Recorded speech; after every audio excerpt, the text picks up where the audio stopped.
ನಾಗಿಣಿ ನಾಟ್ಯದ ಬಗ್ಗೆ ನಾಗಾರಾಧಕರು ಹೇಳೋದೇ ಬೇರೆ. ನಿಧಿ ಇರುವ ಸ್ಥಳಗಳಲ್ಲಾಗುತ್ತಾ ನಾಗಗಳ ಚಲನೆ.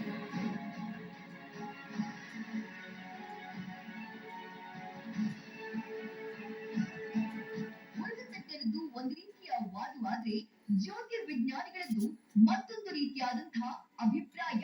ಇದರ ಮಧ್ಯೆ ಈ ರೀತಿ ಮಹಿಳೆಯರು ಮೈ ಮೇಲೆ ದೇವರು ಬಂದಂತೆ ಆಡಿದ್ರ ಬಗ್ಗೆ ನಾಗಾರಾಧಕರನ್ನು ನ್ಯೂಸ್ ಫಸ್ಟ್ ಪ್ರಶ್ನೆ ಮಾಡಿತು.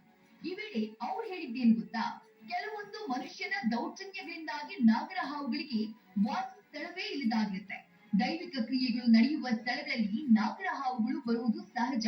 ಹೀಗೆ ದೈವ ಸನ್ನಿಧಿಗೆ ಬಂದ ನಾಗರ ಹಾವುಗಳನ್ನ ಹಿಡಿದು ಬೇರೆ ಕಡೆಗಳಿಗೆ ಬಿಡುವುದನ್ನ ನಾಗರ ಹಾವುಗಳು ವಿರೋಧಿಸುವಾಗ ಈ ರೀತಿ ಘಟನೆಗಳು ನಡೆಯುವ ಸಾಧ್ಯತೆ ಇದೆ ಎಂದಿದ್ದಾರೆ.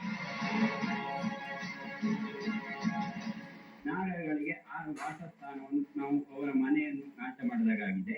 ಅಲ್ಲಿ ಆ ಸ್ಥಳದಲ್ಲಿ ಏನಂದ್ರೆ ತುಂಬಾ ಹಾವು ಬಂದಿರ್ಬೋದು, ಇದೇ ಫಸ್ಟ್ ಅಂತ ಹೇಳಲಿಕ್ಕಿಲ್ಲ. ಅಲ್ಲಿ ನೀವು ಜನಗಳನ್ನ ತಿಳುವಳಿಕೆ ತಗೊಂಡ್ರೆ ಗೊತ್ತಾಗ್ತದೆ. ಹಾವು ಬಂದಾಗ ಹಿಡಿದು ಬೇರೆ ಕಡೆ ಬಿಡ್ತಾ ಇದ್ದಾರೆ. ಇವಾಗ ಏನಾಗಿದೆ ಅಂದ್ರೆ ಅದು ಹಾವನ್ನು ಹಿಡಿದ ಕೂಡಲೇ ಅದು ಆಕರ್ಷಣೆ ಅಂದ್ರೆ ಕೆಲಸ ಮಾಡುವವರ ಮೇಲೆ ಅದರ ಒಂದು ಆವೇಶ, ನಾಗನ ಆವೇಶ ಬಂದು ಅವರು ಅಲ್ಲಿ ಕುಣಿಯುವಂತದ್ದು, ನಾಗನ ರೀತಿಯಲ್ಲಿ ದರ್ಶನ ಮಾಡುವಂತದ್ದು, ನಾಗ